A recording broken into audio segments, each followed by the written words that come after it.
it's good for everyone, for training providers out there, you guys untuk datang dan juga mana kita boleh belajar lebih banyak untuk upskill, untuk reskill, dalam mana kita boleh memperbaiki kemahiran kita dalam memberi latihan. So make sure you guys datang dekat HRD Corp punya Growth Academy sebab dia banyak sangat benefits, banyak sangat ilmu yang kita boleh dapat.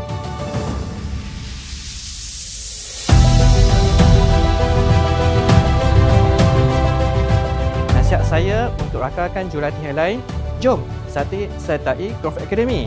Tingkatkan kemahiran diri anda.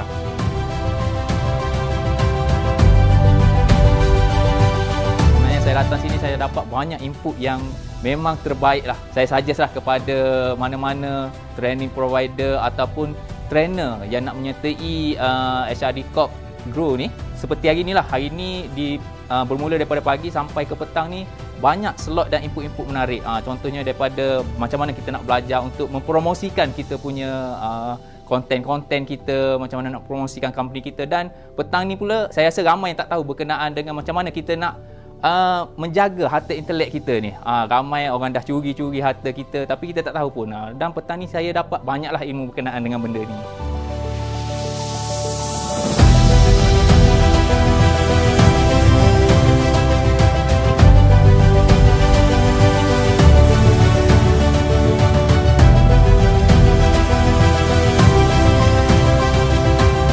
Daripada Kementerian Sumber Manusia contohnya dan kerjasama yang dianjurkan oleh HRD Corp ni, sebenarnya dia membawa semua speaker-speaker dan juga sharing-sharing yang saya rasa sangat-sangat berguna kepada business owner, kepada trainer sebenarnya.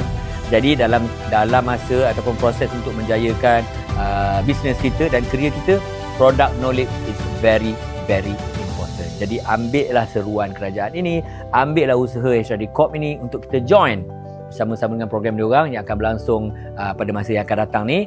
Kalau tak tahu, jangan terus assume. Boleh pergi ke website diorang, boleh tanya dengan dia punya customer service dan sebagainya untuk kita tahu knowledge dan juga info-info latihan yang diorang berikan.